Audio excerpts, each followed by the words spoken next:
Yes, afternoon here in the US, isn't it? Yeah. Good afternoon, ladies and gentlemen. It's a pleasure to be with you here again since last year.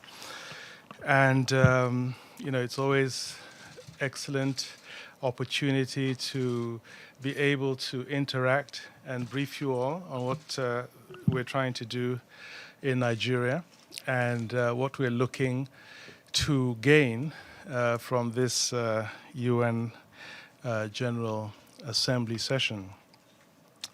Um, as well, you all know, the government has been in office now for just over 3 years, and we have elections coming up early next year. So actually, we're in full election mode at the moment. But what do we want to get out of the GA? Well, first and foremost, we want to communicate to the global community what we have been doing in Nigeria, challenges we've faced, achievements that we've made, and our roadmap for the future. With respect to achievements, as you know, we, as government came into office, Mr. President outlined three priority areas. Security, of course, was one of them, as we had what is considered in terms of numbers, the most deadly terrorist group that we were confronting. And this has been a challenge and is a continuing challenge. But a lot has been achieved by the government in the fight against terrorism and Boko Haram in particular. But it's still not completely over. But the group has been very significantly degraded, and a lot of the areas, the displaced persons, refugees, and internally displaced are gradually returning to those areas. So, from that point of view, tremendous progress has been made. Of course, a result of that has been the humanitarian crisis that the country has faced as a result. Millions of internally displaced and over 60,000 refugees in neighboring countries. This has posed a huge challenge to the country in terms of rehabilitation and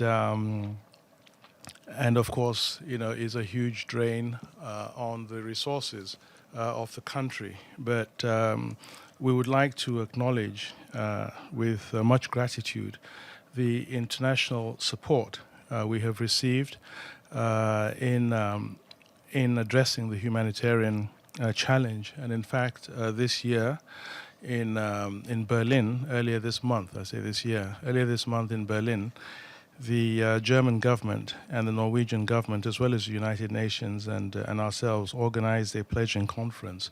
And the support was very strong, and so we appreciate all the countries that have pledged significant sums towards these humanitarian challenges that not just Nigeria but also the countries of the Lake Chad Basin are facing. So this has really been, as I said, security, and in particular Boko Haram, a real challenge which we are still facing, and have welcomed also the support of a number of countries, military support and technical support. And in the context of security, we've also had internal security challenges in the country that we've had to grapple with. You will all be aware, for instance, of the herders farmer crisis, that the country has been facing for a while now. And that's something that the government is also grappling with. And it's a challenge that it's transhumance in nature. It's a challenge that is sub-regional across the sub-region. And the Economic Commission of West African States, ECOWAS, is now seized of the matter, because it's not only actually in Nigeria that we have this crisis. And of course, a lot of it is exacerbated by the climate change impact, desertification, and other challenges caused by climate change. And so, in addition to what the government is doing, we're, as I said, also cooperating with with ECOWAS to try to find a lasting solution to that.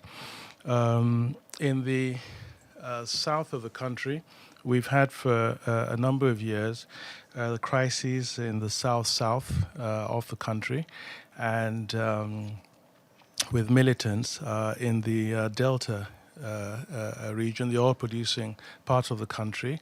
And again, the government has been engaging with all the actors in that part of the country, seeking a peaceful solution. And I'm happy to report that tremendous progress has been made. You'll recall that as a result of the activities of the militants in that area, at one point the oil output of the country decreased from about 2.2, 2.3 barrels a day to 1.4 at one time, and at a period of time when we were actually in recession.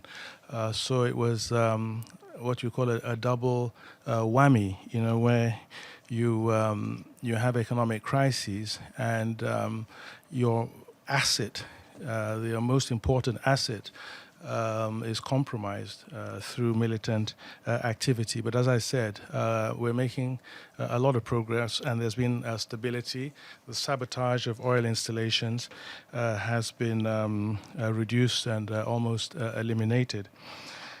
And then, of course, you have the secessionist elements also in the southeast of the country, in particular the so-called IPOB, and that has also been something that the government has had to engage with, and of course, again, as with the South-South issue, has tried to we've tried to address this through peaceful dialogue and urging respect for the Constitution, and using the constitutional framework and means to push for whatever political agenda any group wishes to, but at all times to avoid violence. This has been the thank you. This has been the approach of the government. Then, of course, in the sub-region, West African sub-region, Nigeria is now the president is the chairperson of ECOWAS, heads of state and government, authority of heads of state and government, and so we are also engaged in trying to address conflicts within the sub-region. Of course, with regards to Boko Haram, you also have we have the multinational joint task force, and this is a force comprising Nigeria, Cameroon, Niger, and Chad in the fight against Boko Haram. And but next door, well, in fact, overlapping, you have the G5 Sahel, which is another alliance focusing mainly around the Sahel, Mali, Burkina Faso, and those French-speaking countries, and the multinational joint task force is, of course, engaging and liaising and coordinating with them, because there is now almost a proliferation of terrorist groupings in the sub-region, which is a major a challenge. And in the context of ECOWAS, of course, we also are engaged in the political developments in the sub-region. Of course, we were engaged in the Gambia and played a role in restoring democracy there. And there also, I was in Guinea-Bissau 2 days ago, again to try to nurture that country back to stability and democratic governance. And we've seen elections through in Liberia, Sierra Leone, and we have challenges in Togo. And in all these cases and situations, Nigeria is looked up to as a leader in the sub-region, and we're expected to play a role in stabilizing the sub-region, promoting human rights and democracy, and that's what we have been engaged in as well. And of course, in the wider continent, in the framework of the African Union, we've also been very engaged with in South Sudan. There's an IGAD plus. We're not in the immediate vicinity, but we are part of the IGAD plus, a group of countries that are engaged in finding a solution in South Sudan, and so we've been cooperating with all the other countries involved, and we're happy at the recent developments in that country. In Somalia, we have a contingent of police contingent there, and also playing a role in trying to stabilize that country, and the other engagement that we have at the continental level. That's so, security has been absolutely key, a major priority for the government, and we have spared no effort in trying to assure that not only for Nigeria but for our sub-region, and indeed for the continent. The second major priority that Mr. President identified on coming to office, or elaborated, was anti-corruption. And we understood as a government that this was really the bane of our country, and one of the biggest obstacles to the economic development of the country. I believe that it also has an impact with regards to so many things, migration issues, and in fact even the indoctrination of youth to join all these terrorist groups, and a firm belief that it really was something that we have to tackle head on. And a lot has been done, a lot of policies have been put in place, and other mechanisms to address this issue of corruption in the country. Huge resources have been retrieved, and we understand that you have to have a carrot and stick approach, and this has been, adopted. We have a whistleblower policy, and we've avoided, publicizing the names of some of the people, and if it would help in getting them to restitute the sums of monies that they have stolen, and it's a huge challenge. In fact, we organized in about a week or 2 weeks ago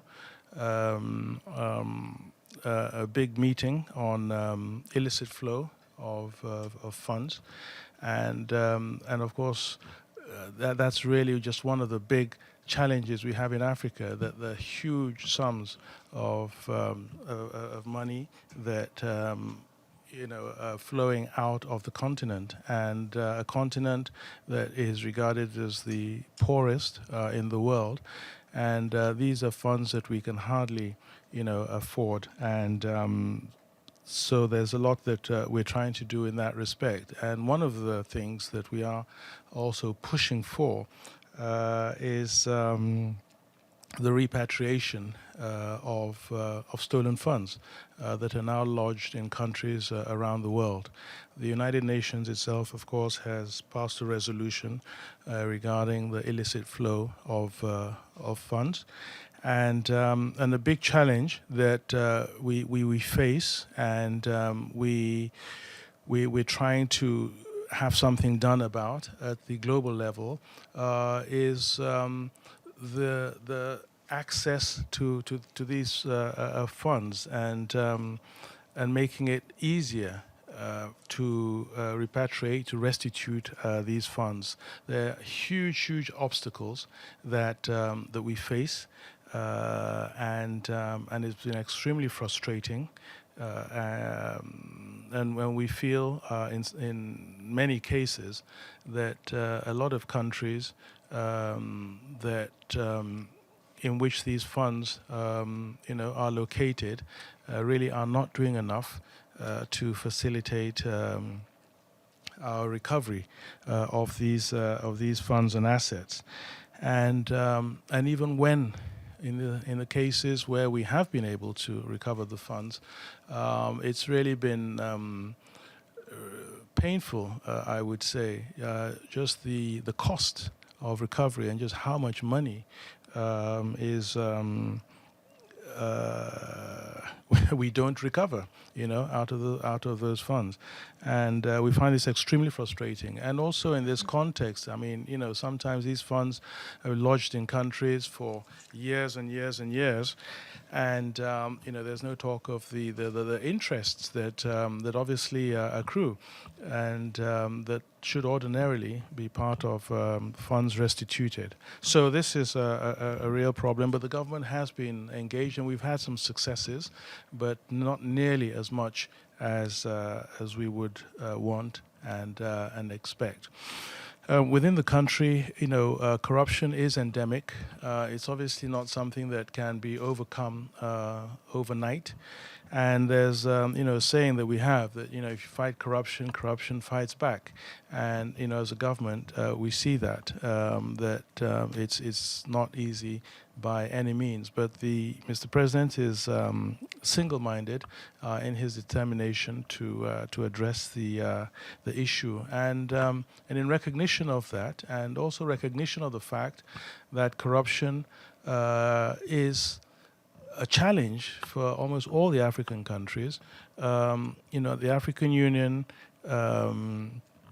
declared this year the year for anti-corruption, and invited our president to be the champion of the theme. So it's the theme of the African Union for this year, anti-corruption, and our president is the champion of that. And we've tried to organize a number of events to sensitize countries, and most importantly to sensitize political leaders across Africa, on the need to address this scourge on the continent. And the last the first AU summit this year in Addis Ababa, there was a big meeting where virtually all the heads of states took part on the issue of corruption on the continent, and it was heartening to see and to hear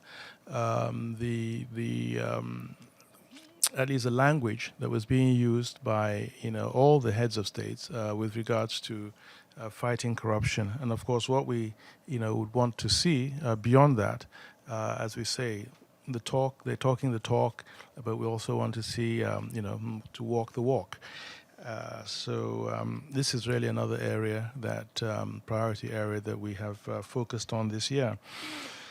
and of course the impact on the economy. So the third priority has been the economy and job creation. When the government took over,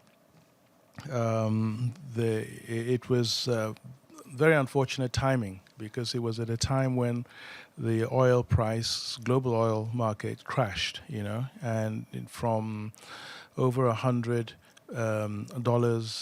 a barrel a day, it crashed to the low 30s, 32, 33, 34, 35 dollars a day. And this was really catastrophic for us as a country, and of course it meant that a lot of the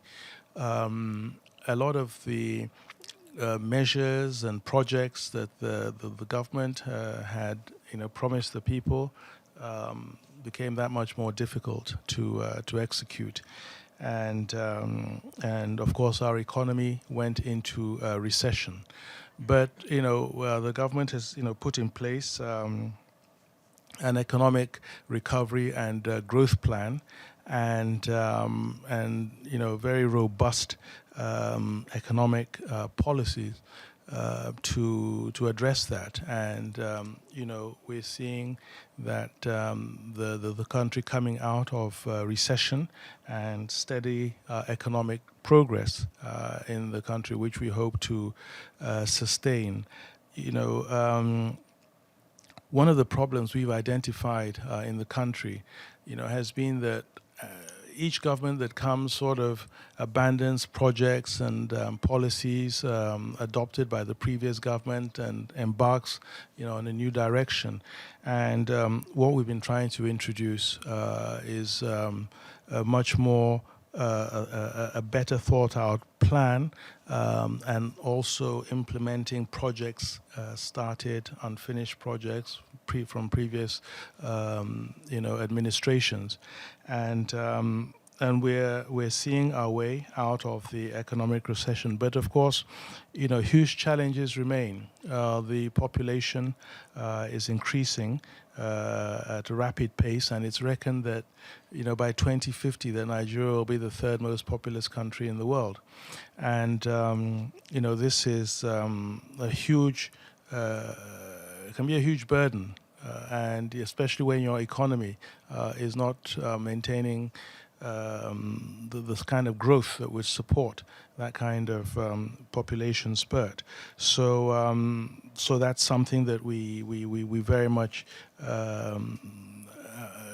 keeping in mind. We're trying to focus first and foremost on agriculture, to be able to be self-sufficient.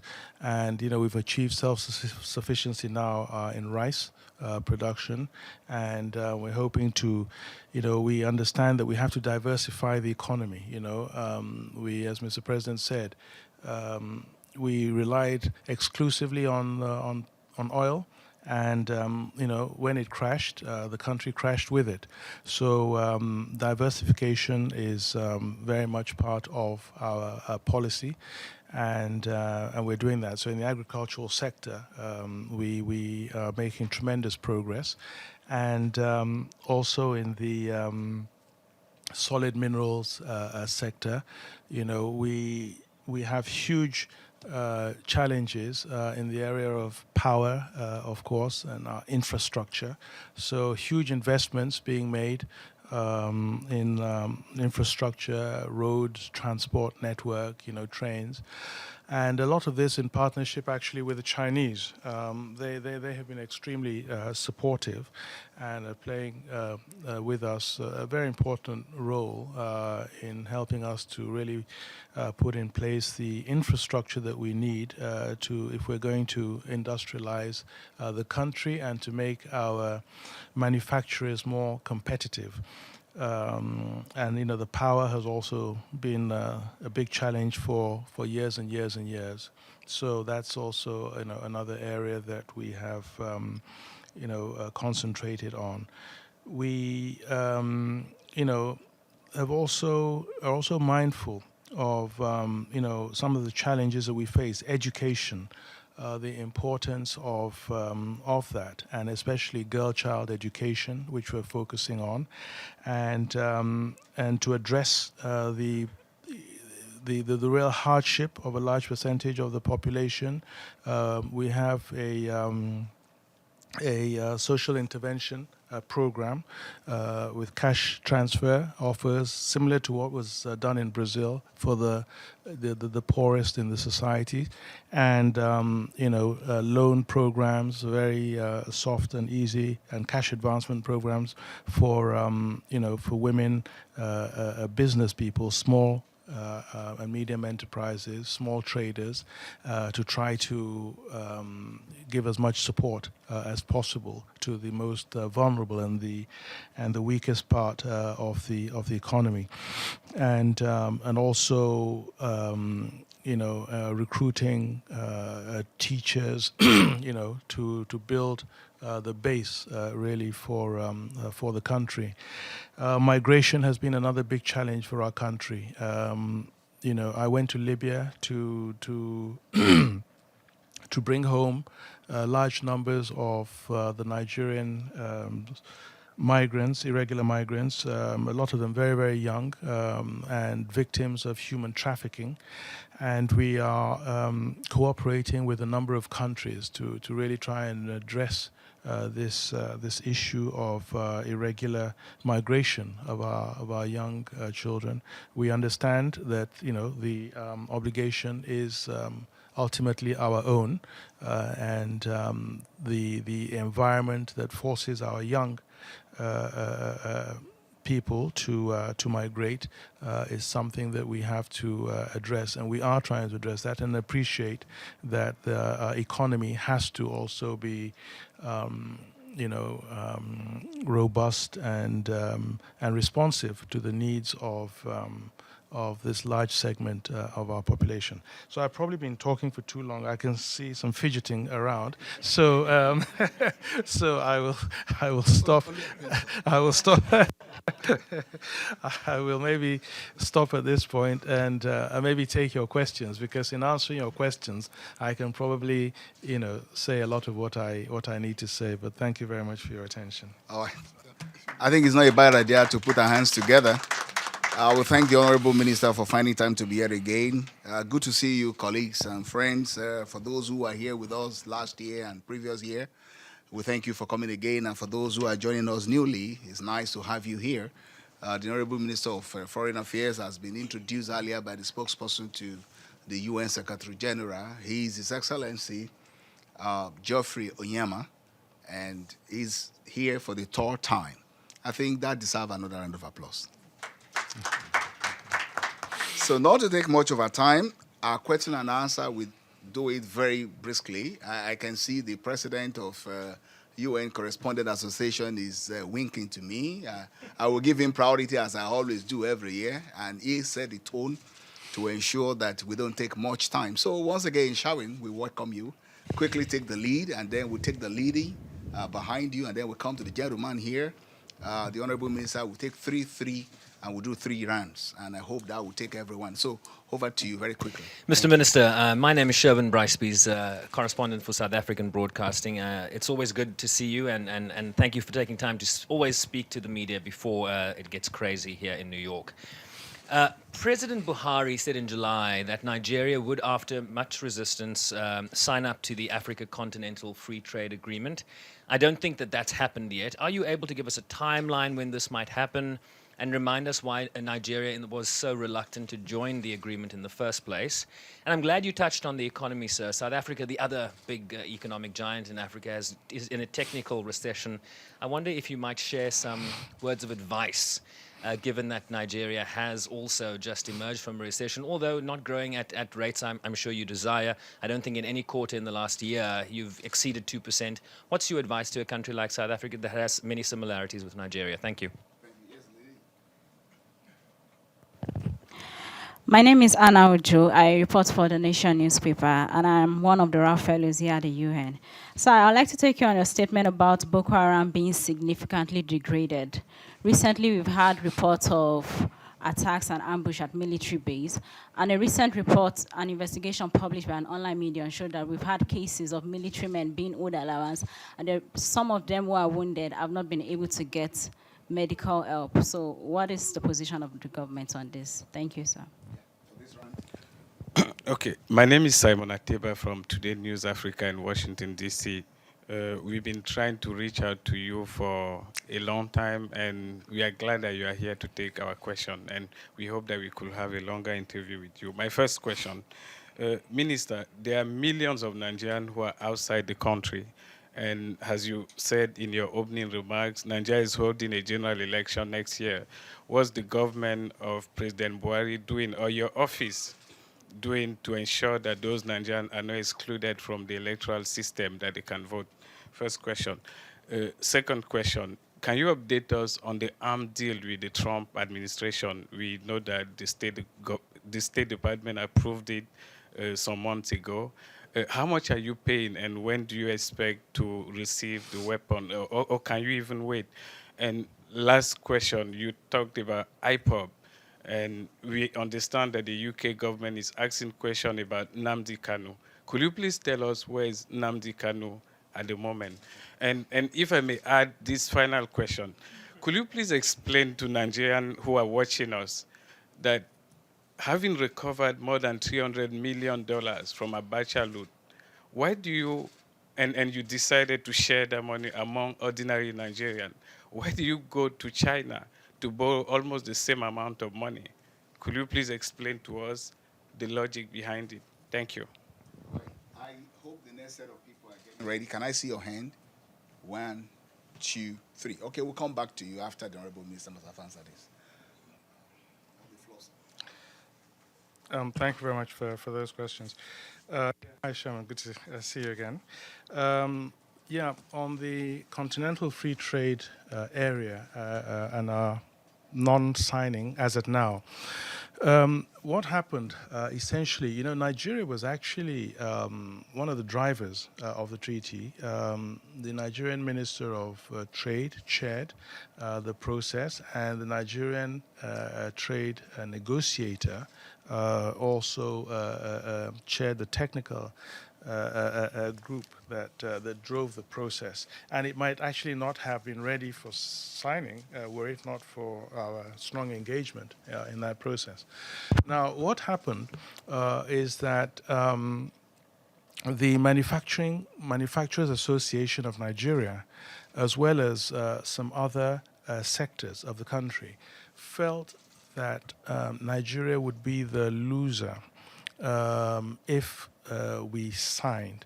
And I think they came to this conclusion because they were not as well informed about the provisions of the agreement as they could have. And so Mr. President felt it was unwise to sign when there were these, dissonant voices within the country, and wanted more time to have a more comprehensive consultation process, which makes sense. I mean, of course, the argument could be made that we should have done that before, a lot more before. It was done, but maybe ultimately not as comprehensive as it should have been. So it was not that we had decided not to sign, but it was just to make sure that everybody was on board and that the agreement had been really looked at with a fine-tooth comb, and we understood what it was all about. And of course, the issues that were of greatest concern, especially to our manufacturing sector, was that precisely what I was talking about, the infrastructure, because of our infrastructure deficits and challenges, felt that we would not be as competitive in a continental market, and would be very much prone to dumping. That things will be, you manufacture much cheaper in countries where you didn't have the power challenges you have, in Nigeria, and transport challenges, and where we have big border border regulations and security of the borders, border measures. So for these reasons, a number of sectors had developed cold feet. So what we then did was to start to engage more directly with all the stakeholders, and just really go through systematically the agreement with them to show that a lot of these fears were actually addressed in the agreement, especially anti-dumping measures that are there. And then also for your infant industries, which you want to protect, and before exposing them to competition, there are provisions that allows governments to identify a certain number of sectors that will be protected going forward. So they've I took part in a lot of those, meetings, and I think that they're better informed now. And putting a timeline, specific timeline, it will be difficult for me to, but we are hopeful that once everybody is on board, that it should not be too long, because the Manufacturers Association of Nigeria are now supportive, so hopefully it should not take too long. On the advice regarding recession, what we did was we realized, as Mr. President would say, that a lot of our foreign exchange was being spent on luxuries that we just did not need, toothpicks, and you can imagine, and all kinds of things.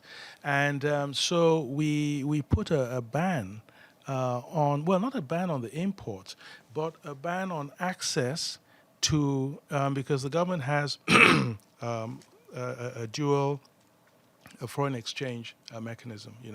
There's a government rate that the central bank gives, which is much more favorable, and than if you go into the open market to source for foreign exchange. So there was a list of goods that that you could not get the preferential exchange rate from the central banks to import into the country and so forth.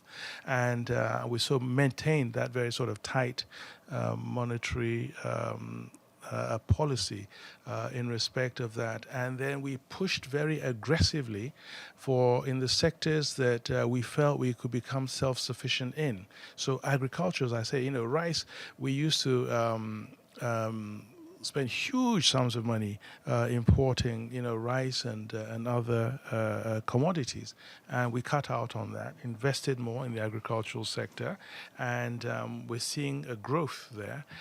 So those are the kind of basic, sort of, what am I saying, going back to basics, and not living as if you're getting $150 per barrel of oil, as we were a few years back, and just being a lot more prudent, and then cutting out also the leakages, in the economy.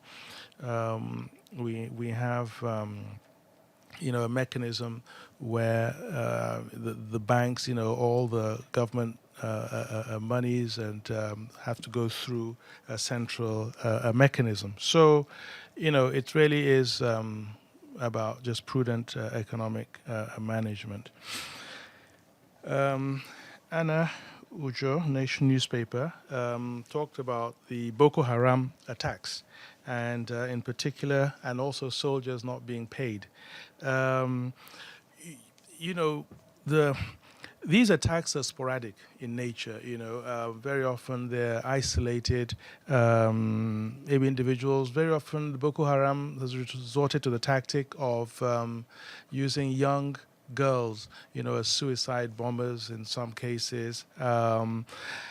So, as I said, it's been degraded. It hasn't, unfortunately, we cannot claim that we've totally eliminated Boko Haram and it's now something that we can consign to history.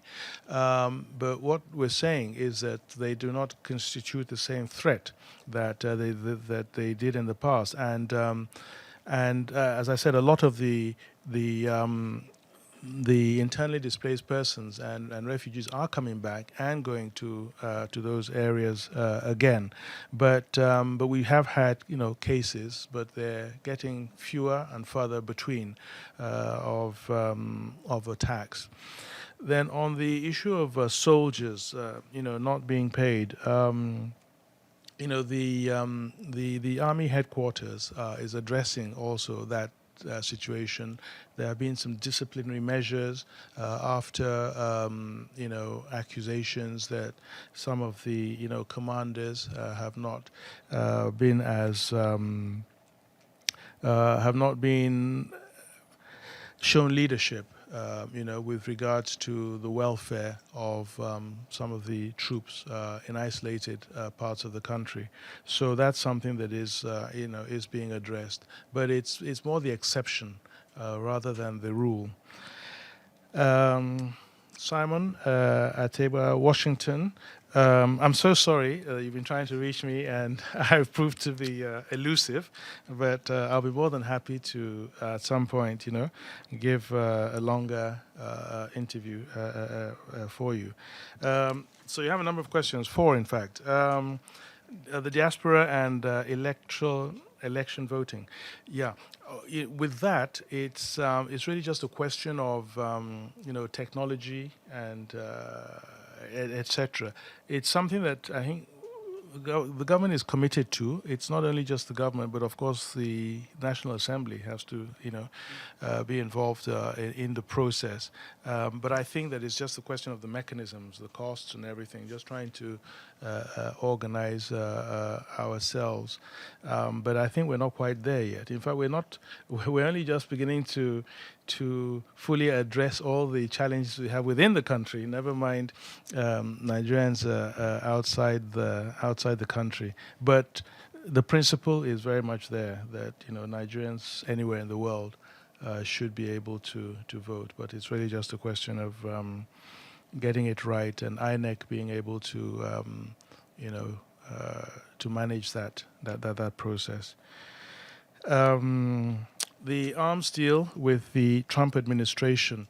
You're referring to the planes, the Super Tucanos, A-29s, and well, first and foremost, is something. These are aircraft that we believe will be a game changer because they come equipped with some very, very sophisticated equipment. Night vision and so many other things. And we appreciate it very much because, as I said, for many years we've been trying to get them, and it was only this American president that was able to beat all the obstacles that were being put in the way of our obtaining them. Unfortunately, it's supposed to take 2 years before, because they're going to be brand new, delivered. Going to be 2 years. We've paid up front. How much? If I recall the exact amount now, but it was something quite significant, maybe about 100 and something, 200 million. I don't want to be quoted.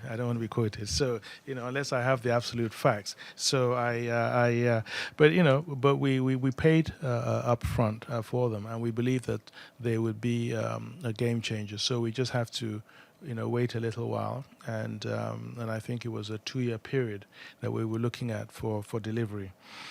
Where is Nnamdi Kalu? It's interesting you should ask that, because this morning, in fact, I was going through the on the internet and things, and one of the articles I read was of Kalu visiting Babangida in Mina, and he was interviewed afterwards and asked, what they discussed. And he talked about, supporting the president, getting Babangida to support the president's election bid. And then they asked him also the same question you're asking me. And he said, yes, that you don't have to worry. And I'm quoting him now. I'm not quoting myself. I'm not speaking with any other. He said in this article, which you can check, that he's safe and sound in London and that nobody should worry. So this is hot from this morning's my bedtime, my reading of the article. So it's good I did it. So at least I can answer that question. At least quote him. So if it's not correct, don't kill the messenger. Look for the source. So that was it. And then the sharing of money among with the Abacha loot, and then why go to China? The government shared the money. The government didn't share the money. The money we received, the latest amount, $321 million, was from the Swiss, and the Swiss have in their law provisions that if they make restitution of sums illegally lodged in Switzerland, and they return to the country of origin after deciding that it belongs to that country, that they will impose the measures on the country of how to spend that money. And so they did that with us, and they said that with the World Bank, that before they returned the money, we had to have reached an agreement with the World Bank about how to spend the money.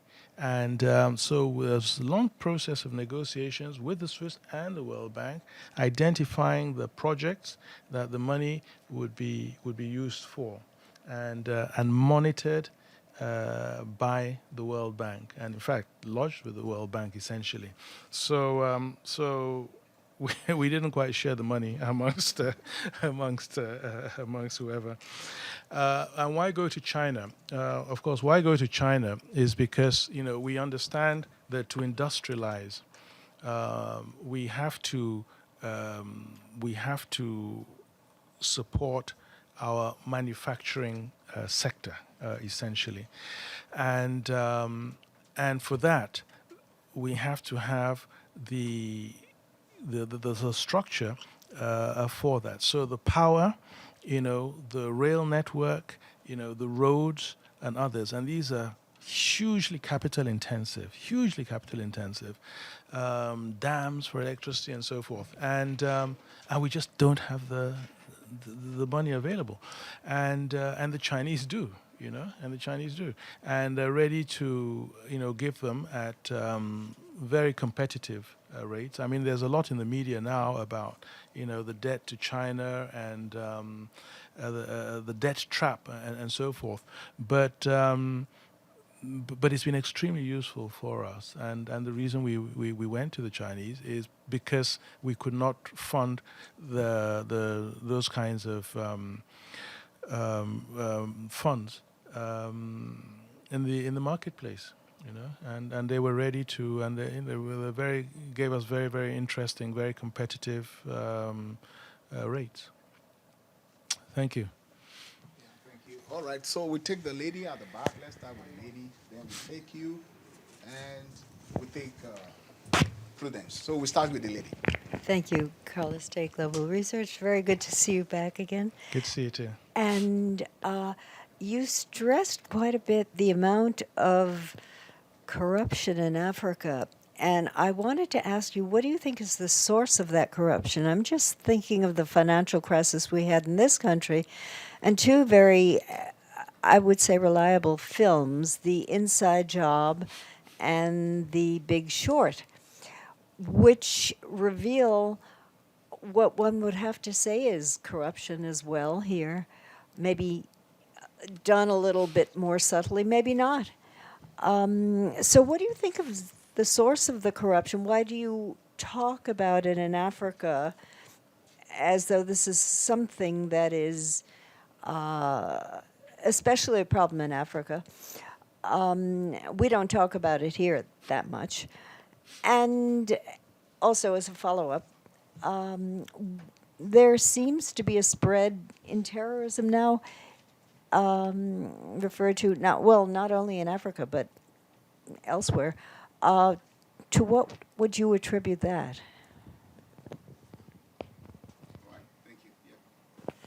Thank you, Mr.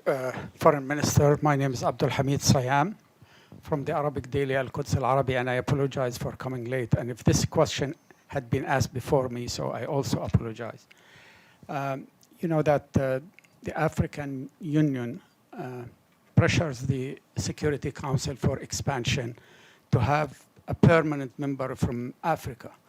But the African continent, African member states are not agreeing on one single country that represents the continent.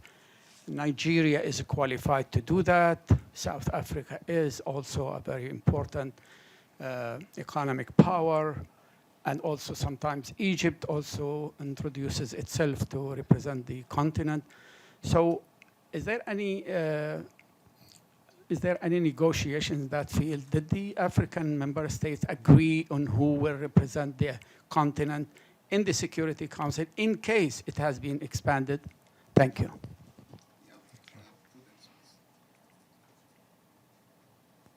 Good afternoon, Mr. Minister. Thank you. Nigeria is a major country of interest for the international community over its forthcoming election. I want to know what are the assurances you are giving the international community about the measures that has been put in place to ensure that the elections are credible, they are peaceful. And also, secondly, I want to know what are the bilaterals that the Nigerian president will be having next week, and what will be the focus of the discussion in his bilaterals? Thank you. Thank you. Before the Honorable Minister will respond, can I see the hands for the next round? I guess I have just one more person on my list.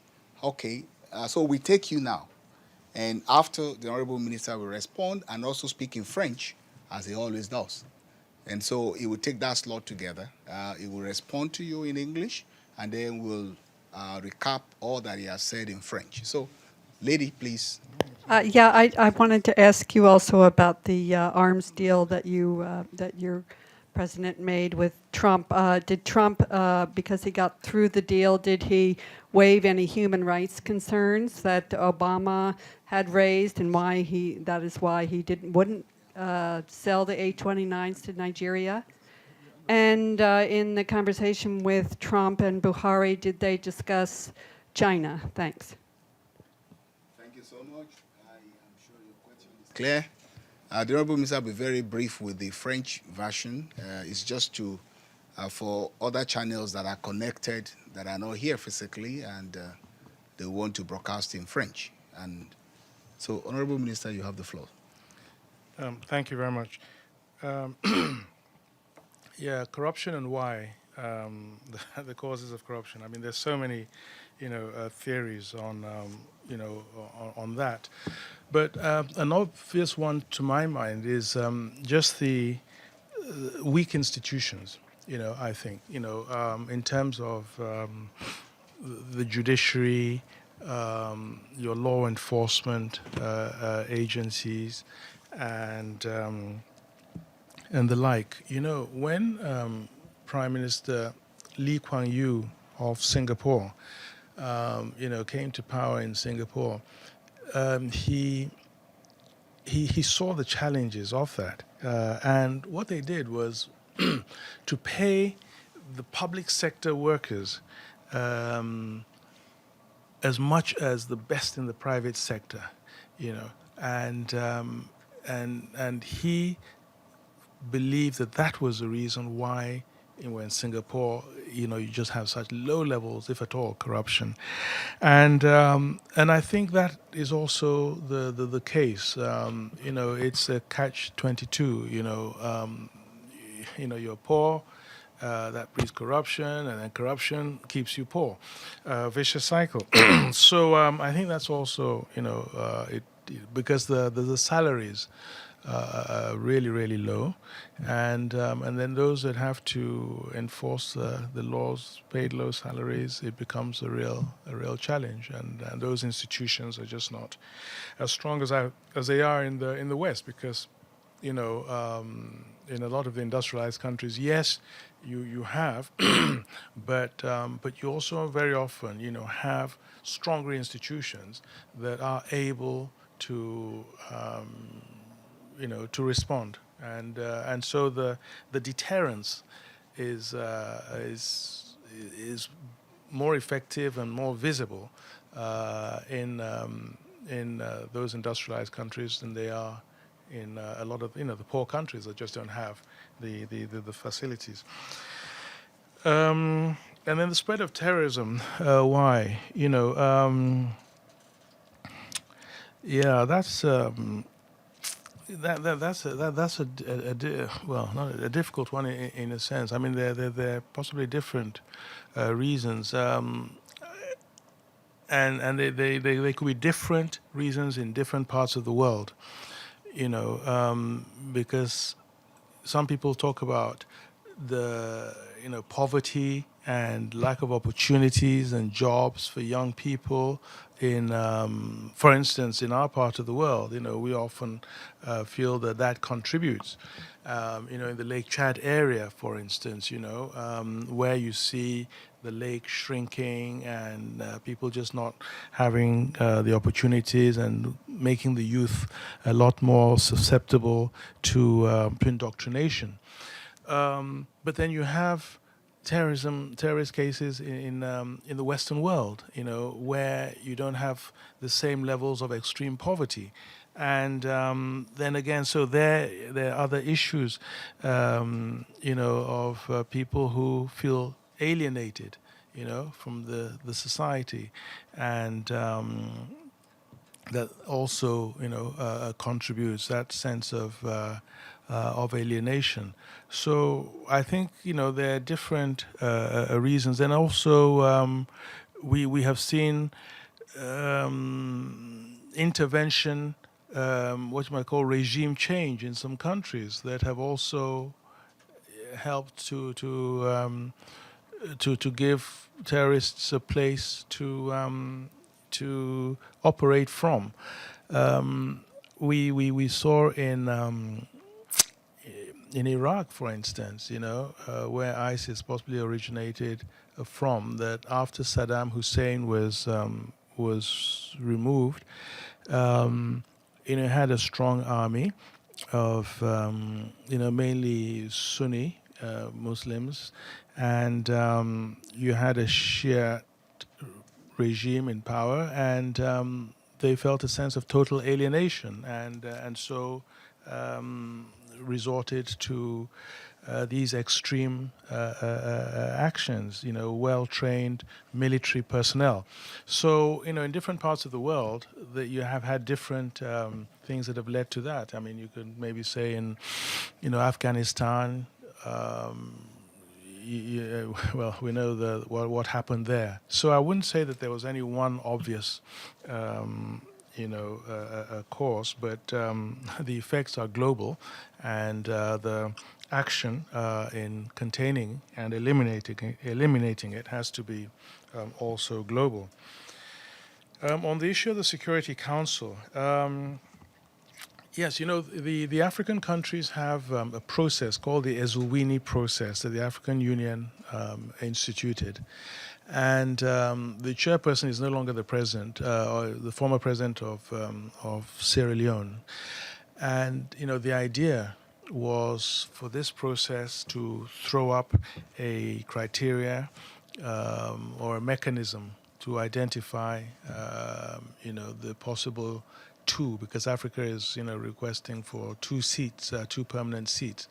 So that process has not ended, and I must say that at the moment there doesn't seem to be huge effort towards reaching a conclusion in that process, and you can maybe understand why.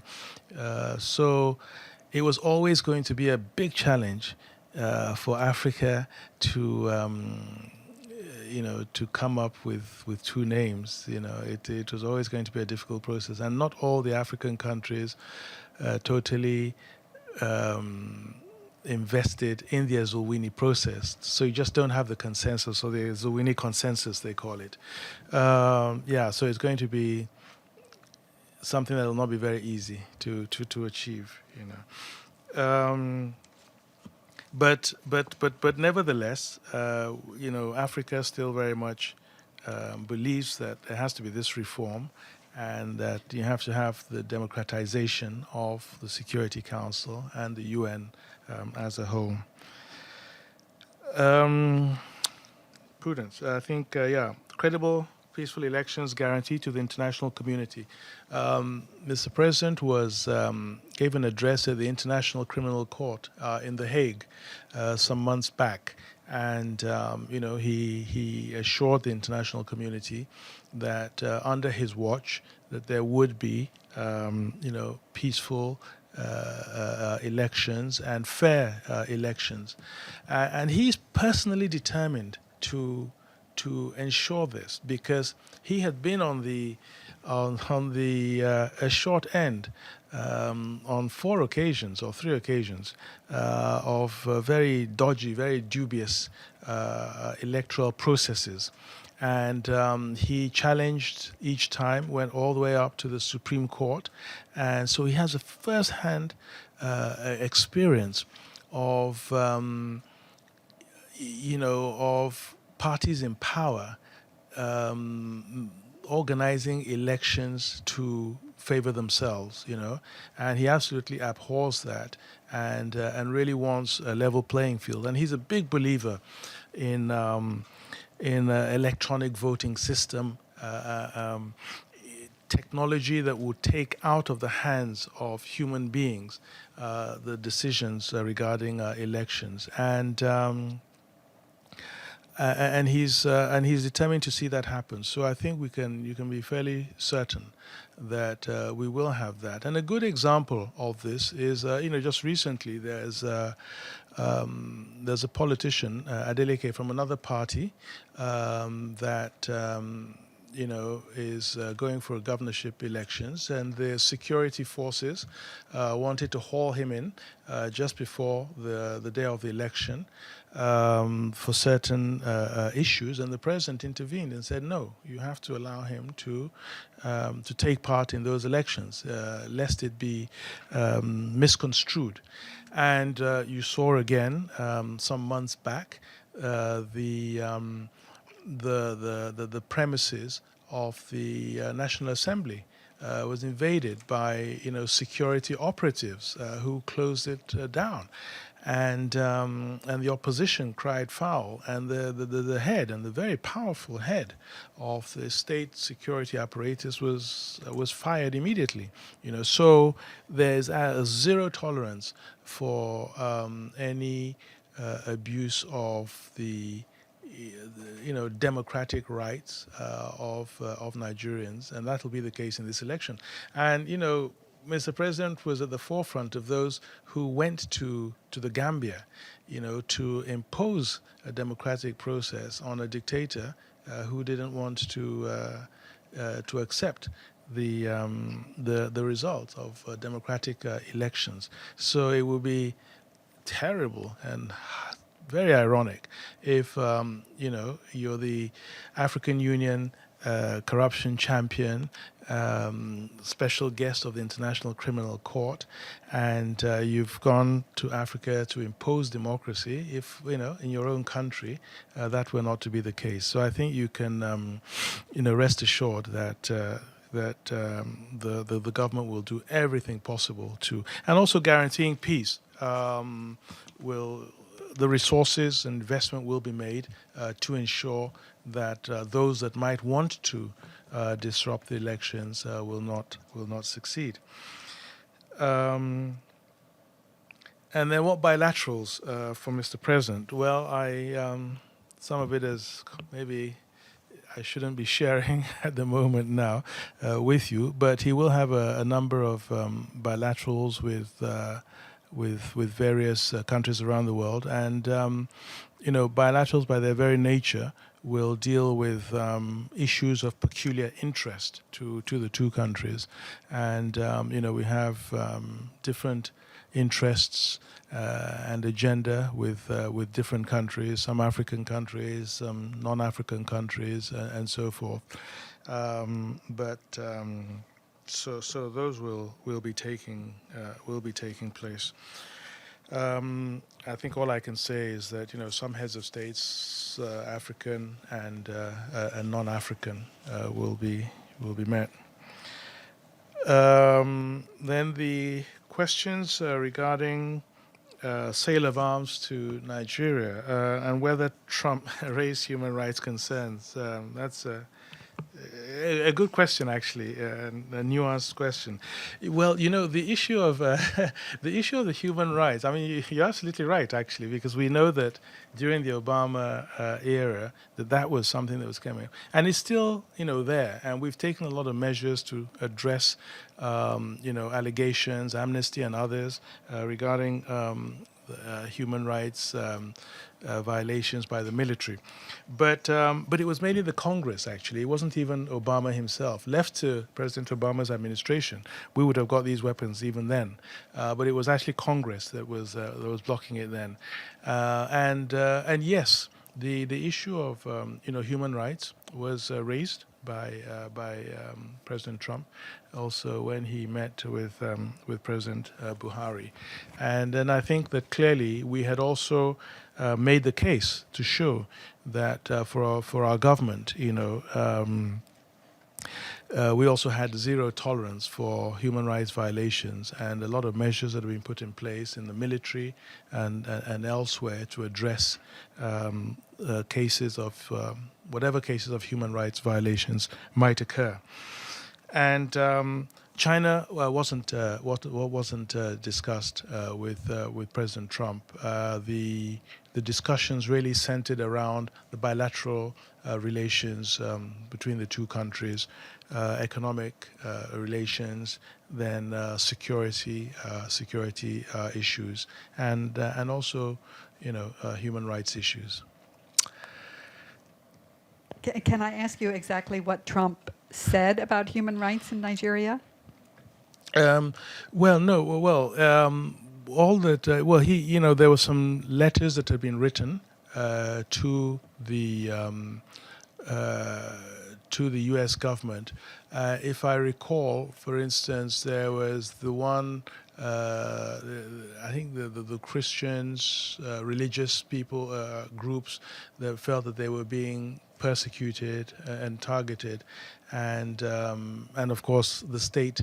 We have a secular government. That was not at all the case, and of course you have an American ambassador and a very strong American mission in presence in Nigeria, and who are completely free to go around the country, and interestingly enough, it's in you can get it on YouTube. It was the American deputy ambassador in Nigeria who told me, and they made a film of it, of a Muslim imam who, a few of them actually, who put their lives on the line to stop some attacks that were some local attacks that were taking place in a certain part of the country, and his engagement with them, and he was saying that it was, these things are very often localized, and easy to put a religious twist on conflicts that are actually born more of sometimes economic issues, land squabbles, and these kinds of issues. So so the reports, of course, I think that they would be giving back to to headquarters, to Washington, will be the reality that there is certainly no government religious agenda on the part of the government. Good. Thank you very, very much indeed. Much Honorable Minister. I don't know whether you are doing the French one now, however brief. No rest for the wicked, huh?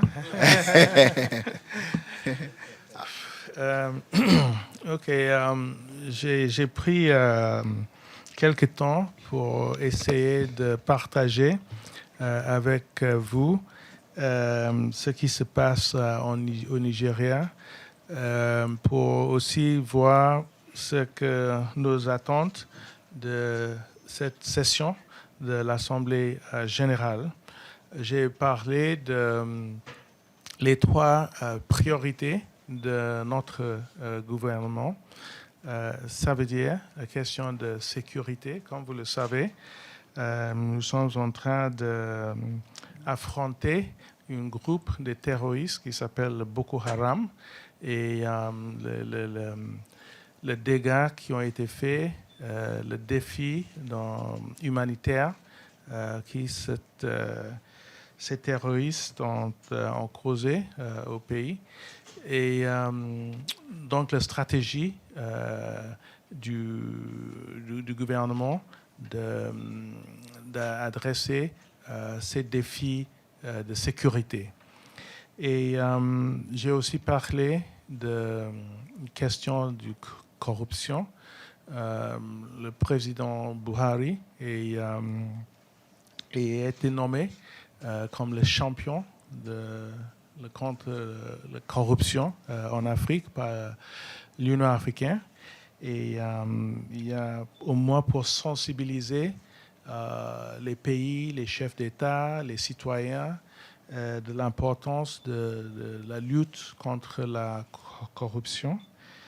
Et j'ai parlé aussi des défis de répatrier les fonds, l'argent qui ont été volés et qui sont dans plusieurs pays dans le monde. Et la difficulté des fois de pouvoir repatrier tout cela, le coût de ce processus aussi. Donc, l'effort que nous fassions pour essayer de sensibiliser aussi la communauté internationale de l'importance que tous les pays assument leurs responsabilités pour faciliter la répatriation de ces argents qui sont trouvés dans certains pays dans le monde. Et aussi, j'ai parlé de question de l'économie. Le pays vient de sortir d'une crise économique, de récession. Mais heureusement, grâce aux politiques, les stratégies que le gouvernement a mis en place, nous venons de sortir d'une récession et l'économie maintenant s'améliore, progresse petit à petit. Maintenant, il y a un taux de 2% d'avancement. Et aussi, j'ai pris quelques questions sur plusieurs sujets militaires, les questions des droits de l'homme et les mesures que le gouvernement a mis en place pour adresser aussi ces questions de droits de l'homme, surtout en ce qui concerne les soldats, l'armée dans la lutte contre le terrorisme.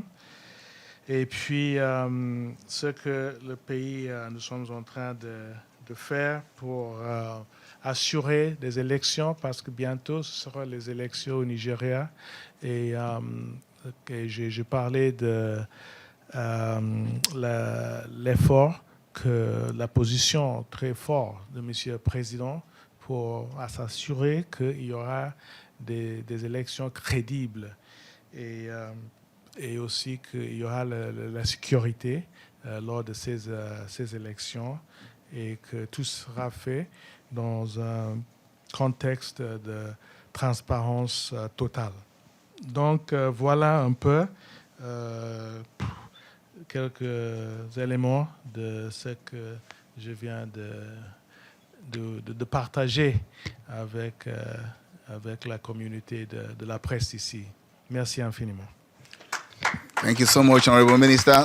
That comes to the end of this media chat for this year, and wish Nigeria and everyone a successful 73rd United Nations General Assembly. Thank you all.